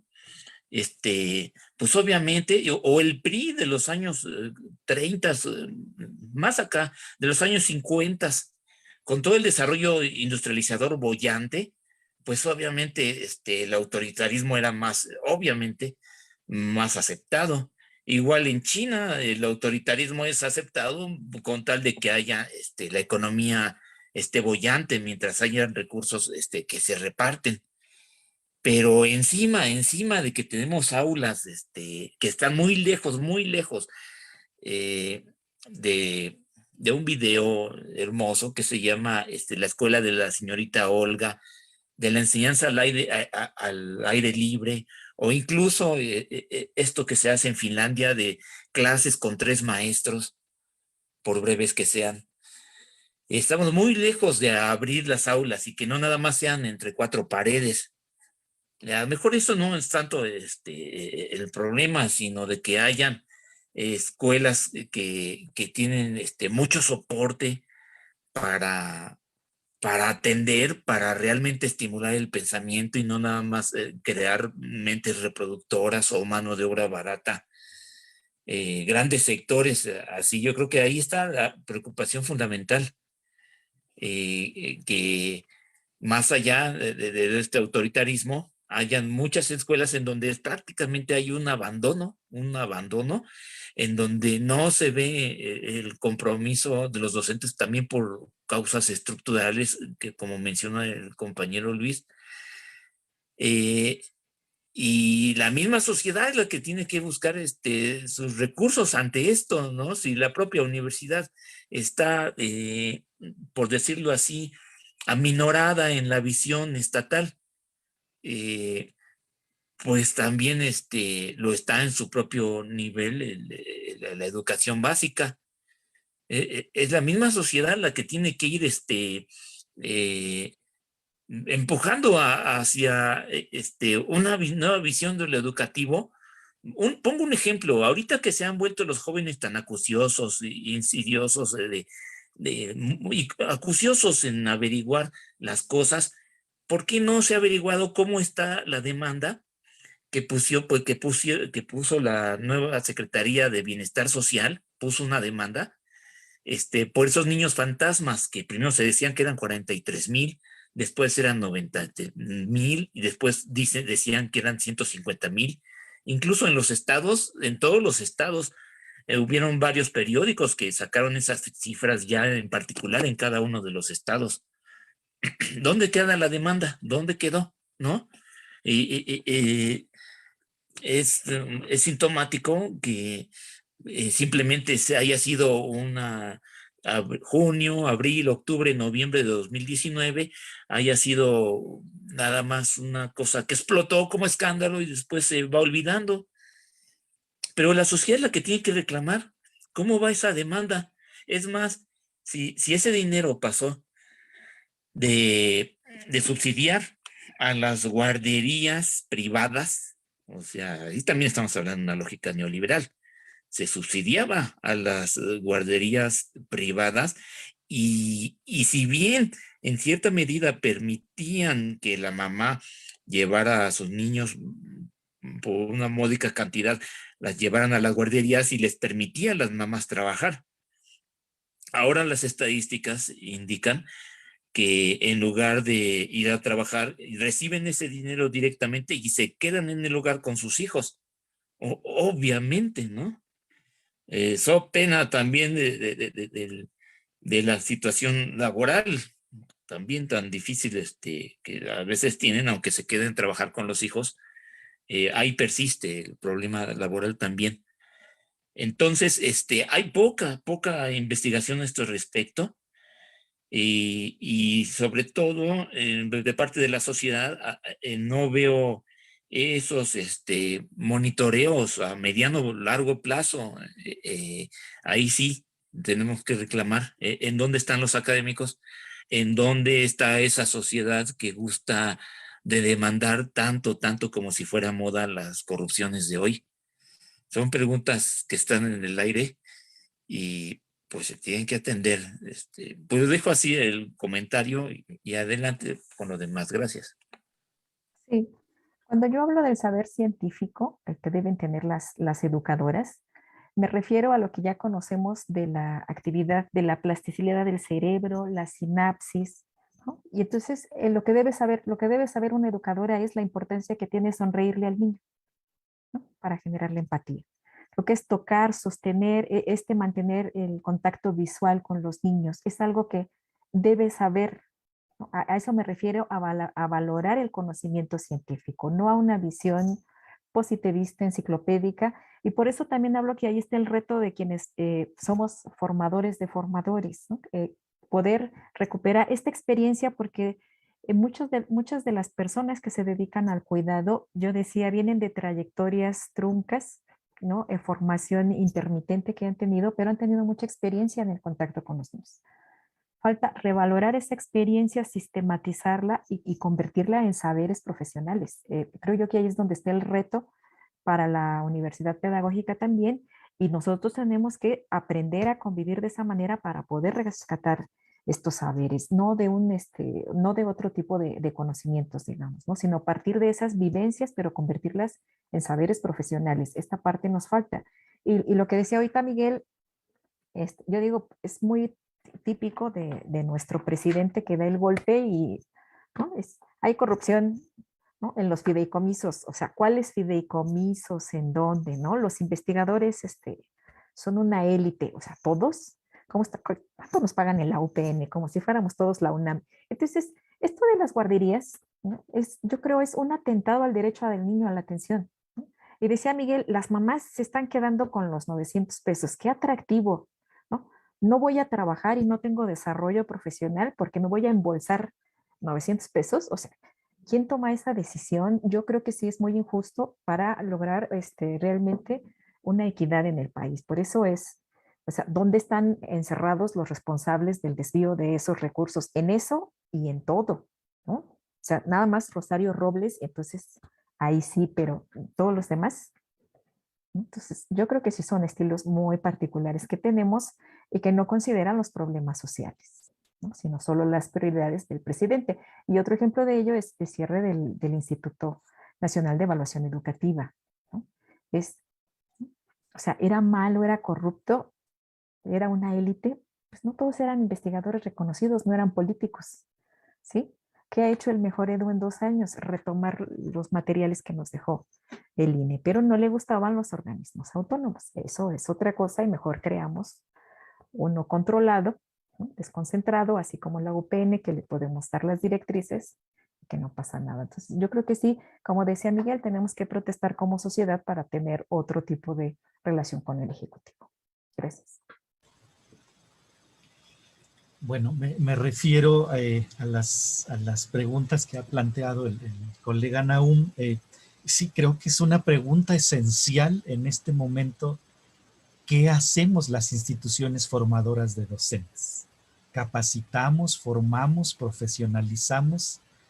Son términos desafortunadamente pues muy manoseados, ¿no? En distintos ámbitos. Me parece que ha cobrado mucha fuerza el término capacitar, que como sabemos viene de una tradición pues que está más enraizada en la cultura laboral, pero que cuando la cultura laboral se empata con toda esta discusión del aprendizaje útil, del aprendizaje pragmático, entonces las propias instituciones de educación superior van girando el concepto de formación más amplio, ¿no? Que como sabemos viene de la filosofía alemana, y convertimos los procesos educativos en estos actos reduccionistas de capacitar. Y las normales, me parece, han transitado mucha esa ruta. Yo quisiera traer a colación un elemento de carácter histórico. En los años 70 se discutió mucho en las normales lo que algunos analistas llamaron la universitarización de la normal, ¿no? Y a los normalistas de cepa esta propuesta no les gustó, ¿no? Porque ellos siempre han defendido, digamos, su capital profesional más en el terreno de la didáctica, ¿no? Del saber hacer, ¿no?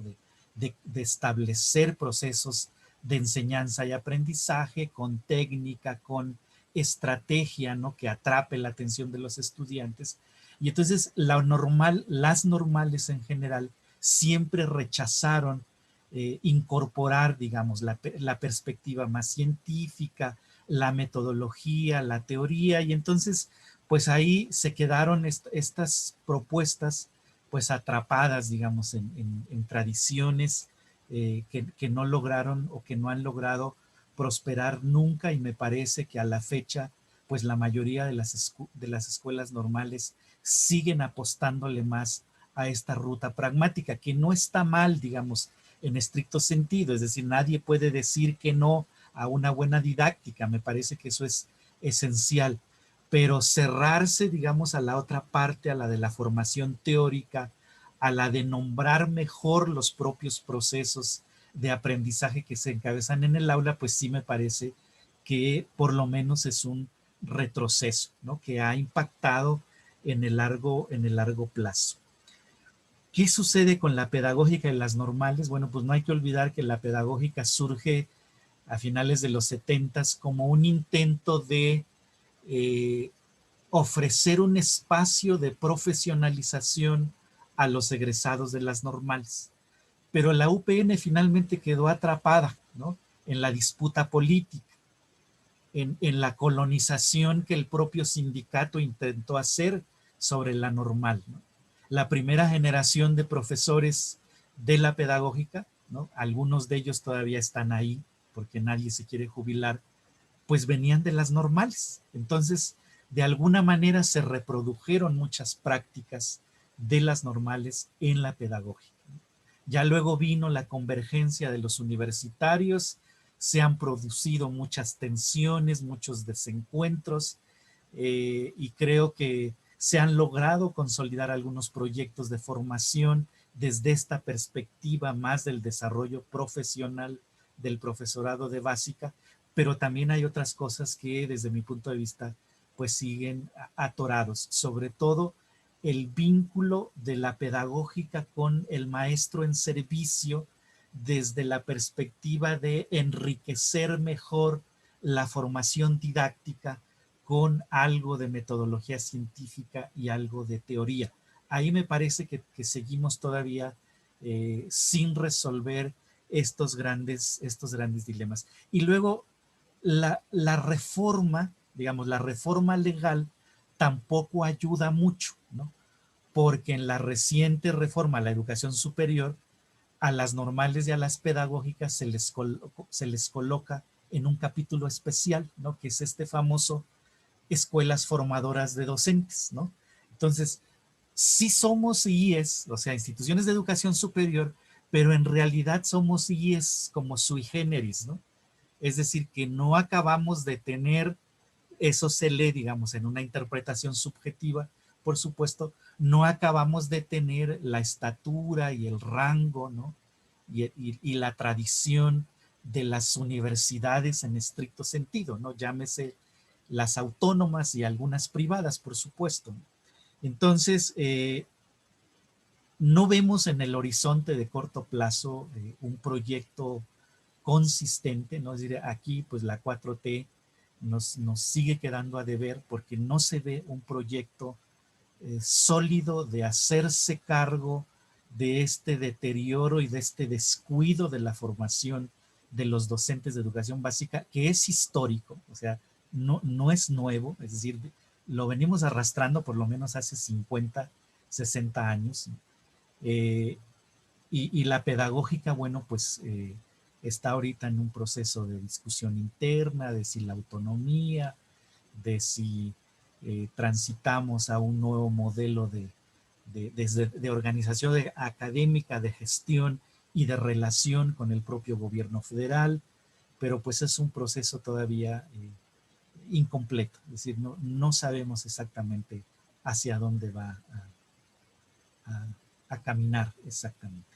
Entonces, sí, me parece que este asunto de la formación, ¿no? Como un propósito mucho más amplio, mucho más integral, mucho más profundo, tendría que estar por encima de esta perspectiva pragmática y utilitarista de la capacitación, ¿no? Que suena más a apréndalo, hágalo y ejecútelo, ¿no?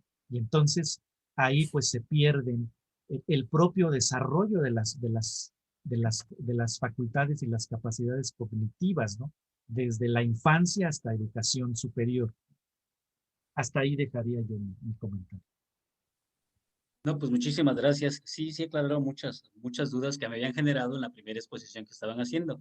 Sí, sobre todo en este sentido de, la reforma educativa última, en donde pareciera que el planteamiento es solamente cambiar de lugar los nombres bajo la misma dinámica y donde efectivamente la identidad del profesor es muy difícil poder conseguirla el día de hoy por todo este lenguaje industrial que tenemos desde la formación misma, aunque no me gustaría la palabra formación ahí, pero vamos desde las normales y el cómo se está dando. Y por último, la desaparición de las escuelas normales rurales de los 50 a la fecha, ¿no? O sea, ellas tenían una perspectiva distinta, aun cuando era técnica, tenían por lo menos una cuestión ideológica. Hoy esto ha desaparecido casi en su totalidad y muchísimas gracias por su participación.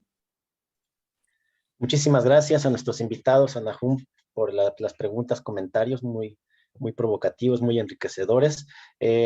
Comentar que, bueno, en Facebook también nos están siguiendo, agradecer a quienes por allá nos están observando. Muchísimas gracias. Acá en el chat tenemos un comentario, nada más lo leo rápidamente para darle la palabra al compañero José Díaz, que desde hace un buen rato tiene la mano levantada. La compañera Elizabeth Martínez dice, la doctora tiene mucha razón en cuanto a que no se valora la importancia de la educación preescolar. Los padres de familia exigen que en ese nivel se les enseñe a leer y desafortunadamente los directivos no respaldan, lo cual limita o impide su desarrollo cognitivo normal. Ahí está el comentario de la colega. Tenemos el comentario de Alfonso, 900 no son suficientes para los gastos de una semana, mucho menos un mes, ¿no? Y bueno, tenemos aquí también la mano levantada del compañero José, que como había comentado ya tiene rato así. José, buenas tardes. Hola, buenas tardes. ¿Sí me escuchan? Adelante, José, te escuchamos. A ver, ya que estamos en provocaciones. No, más que nada son preguntas. Digo, algo que me he topado mucho últimamente es el sensacionalismo, como las redes o los medios o cualquier organismo que se dedique a dar información, pues caen en esa conducta nada ética de sensacionalizar la información, pues para crear más ganancia. Otro problema también que suele pasar es que algunos X fulanos se meten en cuestiones que ni idea tienen de lo que es. Nombraban por ahí algunos, bueno, alguno, que digo, ni idea tiene a veces de lo que hablan, pero bueno, solemos creerle o podemos creerle, digo, sin partir de analizar quién es la persona y a partir de dónde está hablando. Sobre lo que comentaba el primer ponente, pues Facebook, Instagram, sí tienen esa manipulación de conciencias, digamos así, de personas. Se han hecho estudios en los cuales ven que las personas, por ejemplo, con problemas alimenticios, pues caen más en depresiones al ver las fotos de Instagram. Recordemos hace algún tiempo Cambridge Analytica y la campaña de Trump, como Facebook fue el que se encargó de ayudarlos a quedar como tal. Aquí pregunto a la segunda ponente.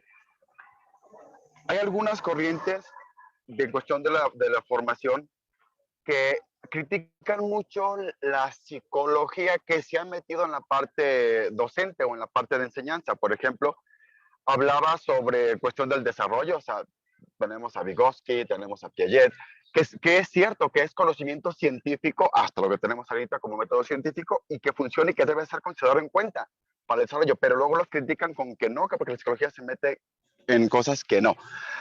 En esa postura, ¿qué hacemos? Sobre la tercera ponencia, comentaba de que es cierto, o sea, muchas veces se busca más el papelito que respalde, que dice que sabes, a que realmente sabes o no. Y la educación privada, que a ellos les importa un cacahuate, si aprendes o no, págales y haces un trabajito, si es que lo haces, y te dan el papel. Pero ¿qué hacemos si sin papel no vales? Sobre la cuestión de las reformas que ha habido en la educación, digo, yo tengo conocimiento, digo, es bien sabido que había varios docentes o varios profesores, tanto de primaria, de secundaria, de preescolar, que tenían 3, 4, 5 plazas que en ninguna estaban. ¿Y qué hacer ante esas realidades? Pues, porque bien es cierto que el meter a todos en el mismo costal estuvo completamente mal, pero también no podemos apartarnos de la realidad que se está viviendo. Entonces, ante todo esto, ¿qué se puede hacer? No sé si me expliqué. Muchísimas gracias, estimado José. Bueno, Luis, Claudia, sobre todo, porque lo cita el compañero José, o bien Miguel, quien quiera tomar la palabra. ¿Puedo? Según yo, sí te... Ahí, sí. ¿Puedo, Gabriel? Adelante, Miguel, y sí, por supuesto.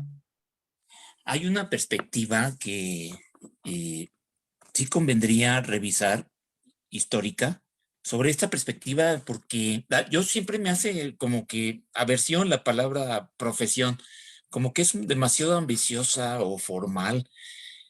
Hay un término interesante, alternativo al de patria, que es matria. La matria, la madre. Y históricamente podemos ver en México diferentes movimientos de resistencia, de autonomía, de capacidad de organización de la propia sociedad autónoma frente al Estado. Si bien en los años, me recuerda mucho cuando empezaban las misiones de maestros en los años 30, 40, 50. Yo mismo tuve un colega que fue maestro rural y se iba a la sierra con los alumnos de primaria, que recuerdo mucho. O sea, todavía pasa eso en nuestros... Recuerdo también en los años 70, 80, cuando en Cuba se organizaban grupos de 80, 100 maestros y se iban juntos pues a alfabetizar. O sea, un concepto de educación más de un ethos, más ligado a la comunidad.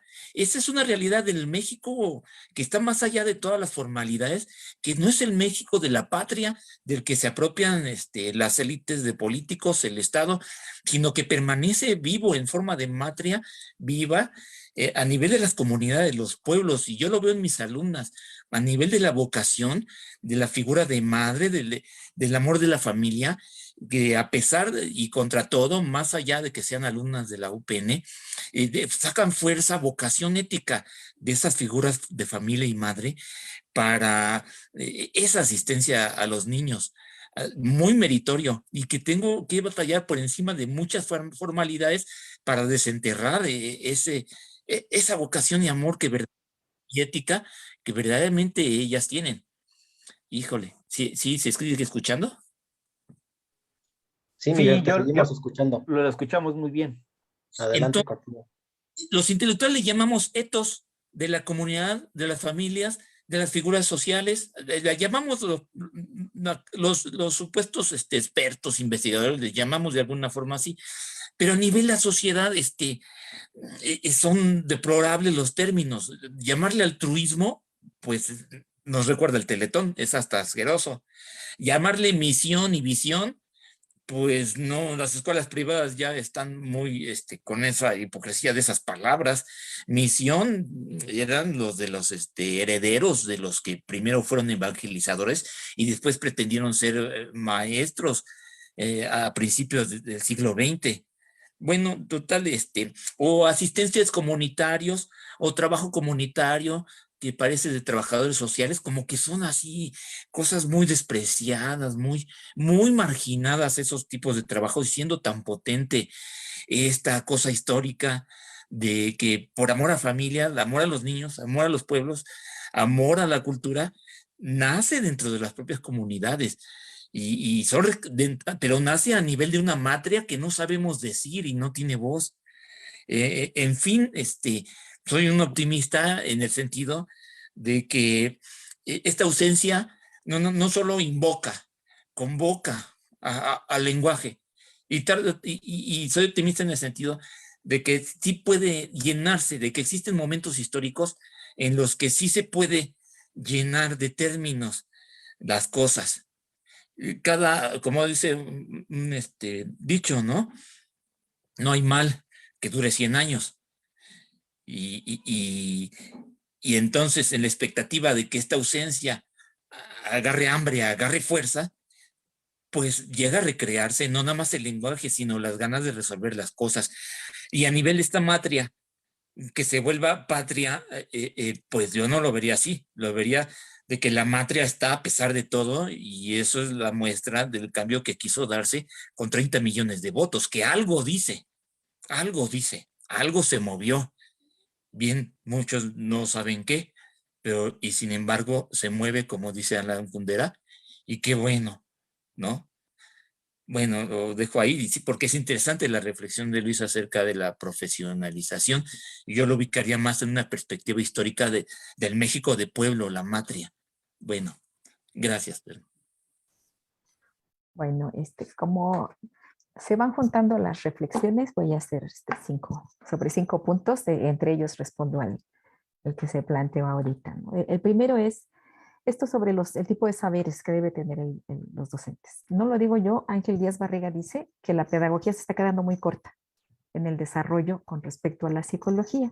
Entonces, si bien los docentes deben entender lo que es la psicología y el desarrollo infantil, yo creo que el meollo de la formación debe estar en cómo generar ambientes de aprendizaje. Y ahí es donde me parece que la pedagogía se está quedando como un poquito corta, porque no basta con que el docente lo sepa, ¿no? Sino es, ¿y cómo planteo esto en una situación a todos los niveles educativos?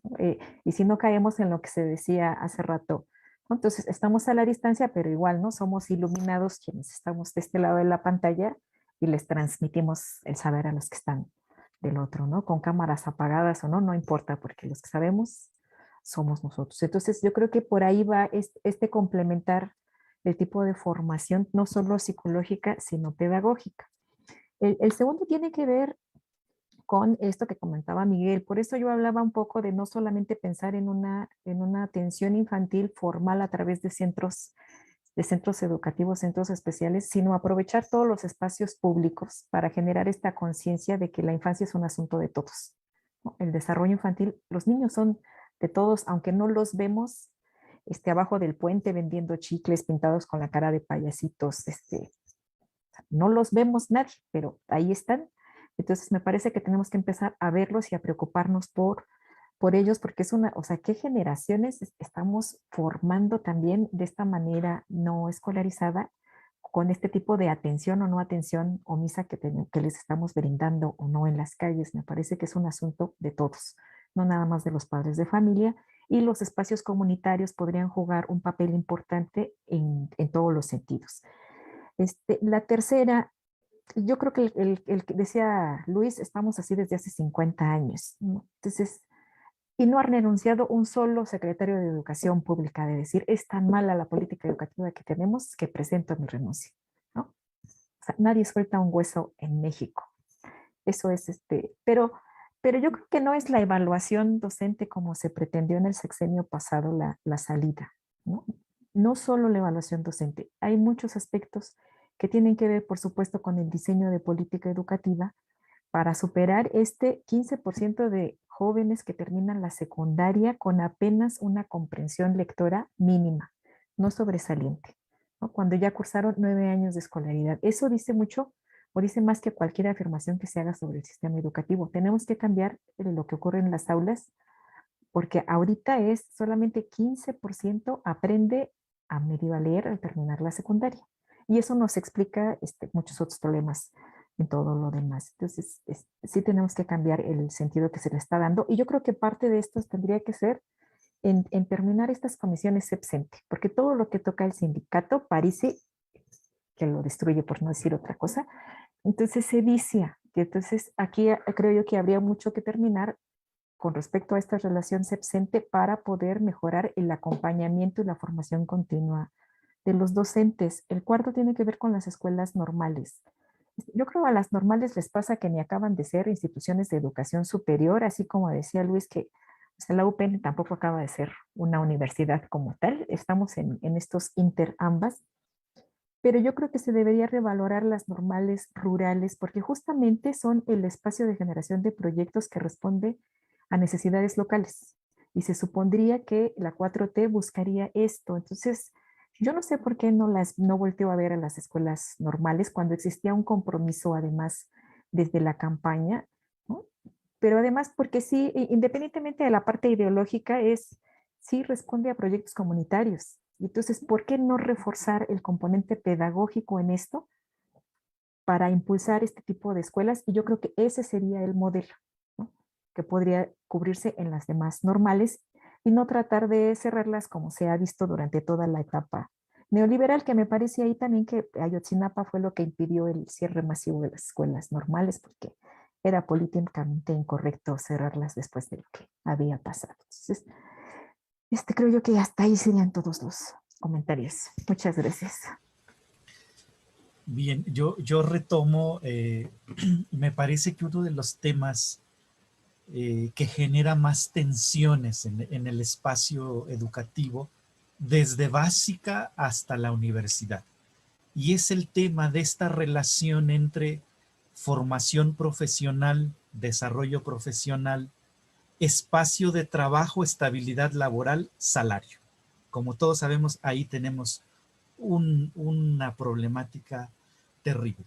En el caso de los profesores de básica, se sabe que en estos 3 años del gobierno de Andrés Manuel, la Secretaría de Hacienda se ha dedicado a ordenar toda la pedacería, ¿no? O sea, los contratitos de 4 horas, de 6 horas, de 8, de 12, ¿no? Supongo que han avanzado, ¿no? No tenemos todavía datos sólidos, ¿no? En la pedagógica, por ejemplo, se supo que hubo un proceso importante de reordenamiento de las plazas en función de los perfiles, de las trayectorias, de la experiencia. Pero evidentemente, cuando uno mira en estricto sentido su formación y desarrollo profesional y su expectativa en términos del cargo laboral que va a ocupar y el salario, bueno, pues desde luego es que casi siempre, pues lo que vemos ahí es pues muchas injusticias, muchos desánimos, ¿no? Muchas situaciones que no deberían suceder, ¿no? Esta famosa precarización de la que se ha hablado desde hace varios años al interior de la profesión docente, pues es muy fuerte. Y no hay política, no hay programa, no hay acción que nos permita visualizar que efectivamente se está atendiendo, se está revisando. Entonces, el problema tiene distintos matices, ¿no? Dependiendo de las instituciones, como ustedes saben, ¿no? La UNAM, la Universidad Nacional, bueno, pues es protagonista en el contexto de la pandemia justamente de estas grandes injusticias en contra de los profesores de asignatura, ¿no?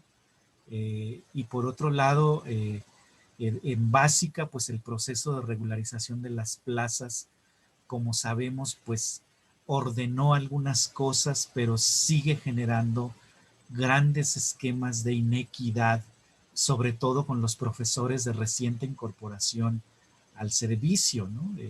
Los que ya venían de tiempo, que tenían acceso al estímulo de carrera magisterial, bueno, pues como sea, ahí sobreviven. A nivel superior, bueno, pues tenemos en la mayoría de las universidades esquemas muy inequitativos, ¿no? Esta figura del profesor de asignatura, ¿no? Que golpea sistemáticamente a grandes profesionales, ¿no? Bien formados, con grandes habilidades para la enseñanza, para la investigación, y que por razones estructurales no pueden acceder a una plaza de tiempo completo, que como sabemos, pues es la joya de la corona a nivel universitario, ¿no? Cada vez es más la joya de la corona, ¿no? Y no hay plazas porque nadie se va. Entonces ahora tenemos, por lo menos en la zona metropolitana, una lista enorme de doctores con muchas cualidades y capacidades profesionales que no pueden acceder a una plaza de tiempo completo porque los que las ocupan no tienen planes de irse, por lo menos en el corto plazo, ¿no? Por todo este tema, pues, de las becas, y que, pues, si te jubilas te tienes que conformar con la pensión que te otorga el ISSSTE, y pues eso no alcanza para financiarse una vida medianamente digna, ¿no? Ya ni digamos digna completa. Entonces, creo que es un tema muy sensible que va a seguir dando mucho de qué hablar en los próximos años, ¿no? La famosa renovación generacional en educación básica se ha ido estableciendo en medio de estas grandes tensiones, ¿no? En secundaria, ¿no? El compañero que hizo el planteamiento, en secundaria, pues cada vez se reparten menos tiempos completos, es decir, lo más que se le asigna a los profesores es una plaza de 20 horas. Y como todos sabemos, eso salarialmente no alcanza para sostener una familia, y entonces pues el maestro tiene que, con todo el desgaste que implica, pues ver a dónde completa el ingreso para sostenerse la vida. Y a nivel superior, bueno, pues tenemos un problema gravísimo, ¿no? Que pues hace crisis periódicamente en varias instituciones, y tampoco vemos un programa sólido, consistente, de amplio impacto, ¿no? Que acompañe, por un lado, el proceso de retiro y jubilación de los profesores que ya cumplieron un ciclo de vida, y que permita una incorporación en buenas condiciones de plazas y salariales para los profesores que se van incorporando a estos espacios que se abren en las instituciones. Entonces, en medio está, bueno, en el caso de los profesores de educación superior, el tema de los incentivos, ¿no? Es decir, estos ingresos adicionales que se logran a partir de la producción en diferentes vertientes, y que por supuesto, pues dadas las condiciones que se plantearon estructuralmente desde hace varias décadas, pues todos los profesores hemos ido tras ellas, ¿no? Porque es lo que nos permite alcanzar un ingreso para sostenernos la vida. Entonces, seguiremos viendo conflictos, tensiones, injusticias, ¿no? Desde esta perspectiva de el derecho a acceder a un trabajo digno, a un trabajo bien pagado, y que desafortunadamente, como reflejo de las inequidades sociales que están presentes en todos lados, pues seguramente se van a mantener ahí, desafortunadamente para quienes tienen que afrontarlas y padecerlas, ¿no? Desde el punto de vista utópico, digamos, pues por supuesto que es deseable que estos asuntos se atiendan, se resuelvan y se le puedan ofrecer alternativas y salidas a todo este conjunto de profesionales vinculados directamente con la educación y la enseñanza. Pero pues las condiciones estructurales de cómo funciona el sistema educativo, de cómo funciona el proceso de ingreso, permanencia y promoción del profesorado en todos los niveles educativos, pues hace por el momento más o menos imposible la resolución de estas problemáticas tan complejas.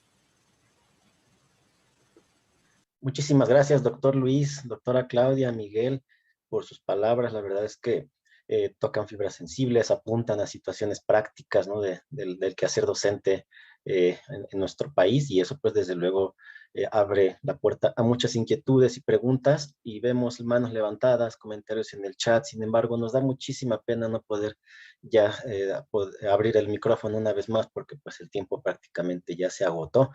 Ojalá en el futuro nos puedan conceder otro espacio igual que este para disipar estas inquietudes que pues quedan ahorita lamentablemente en el aire. Nada más ya para ir cerrando este conversatorio, le voy a dar la palabra al maestro Omar de la Rosa, quien nos va a dar unos avisos, y posteriormente al maestro Jorge Luis Paz para que haga el cierre formal. Omar.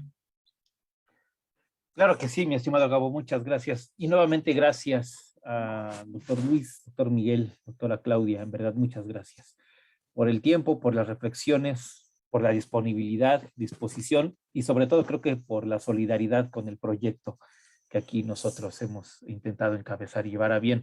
Lo que creo que faltaría nada más comentar es recordarles a quienes nos están siguiendo que al ser este evento totalmente abierto, sin fines de lucro, ninguno de los ponentes, incluyendo a los de esta mesa, ninguno de los ponentes han cobrado un centavo, ¿no? Lo hacen con toda disposición, con toda amabilidad, con toda humildad, con toda solidaridad con lo que aquí estamos trabajando. Así que también se les agradece muchísimo el que estén dando de su tiempo para este tipo de discusiones.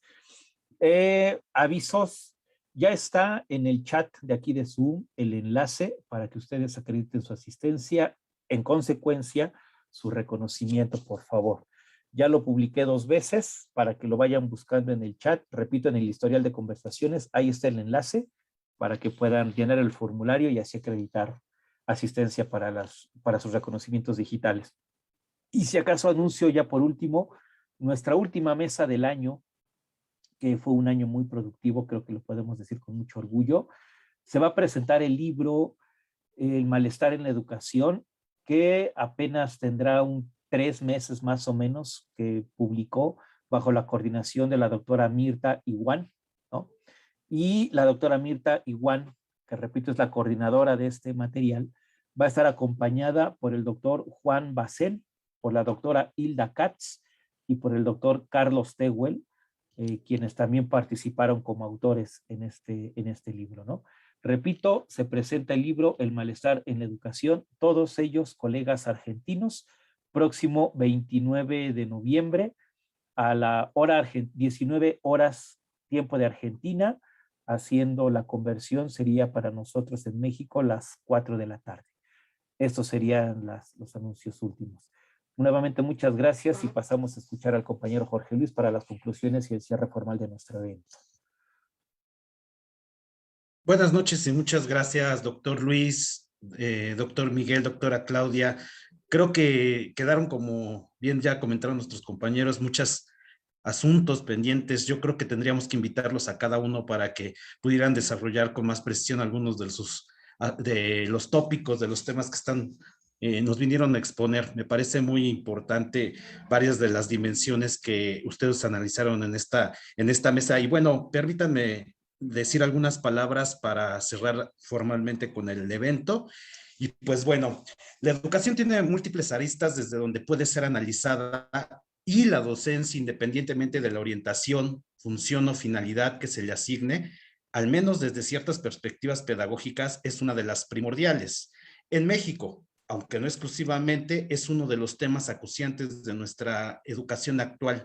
Y esto nos debe empujar a conocer la discursiva oficial y su trasfondo ideológico, es decir, las formas de validación y los presupuestos desde donde se legitima lo que debe o no ser la educación, específicamente lo que debe ser, saber y hacer el maestro.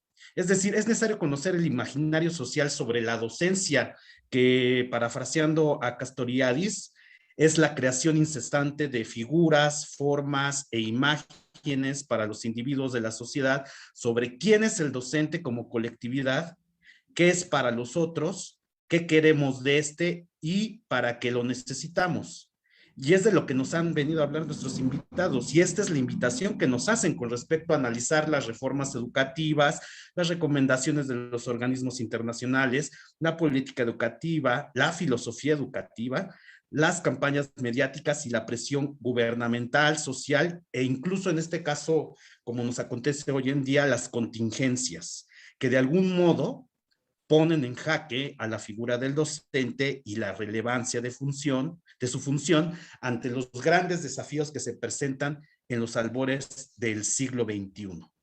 Bueno, con eso cerramos las reflexiones de esta mesa. Les agradecemos que solidariamente hayan participado con nosotros, toda la plática que nos acaban de esbozar, todas las ideas que están ahí muy importantes, tendríamos que seguir pensando sobre ello.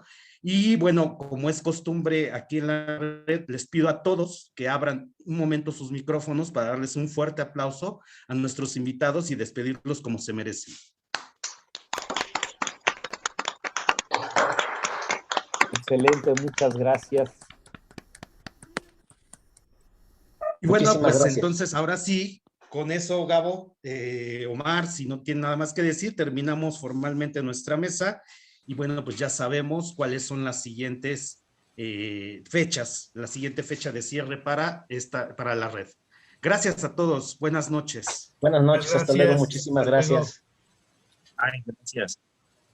Buenas noches. Gracias, buenas noches. Buenas noches. Buenas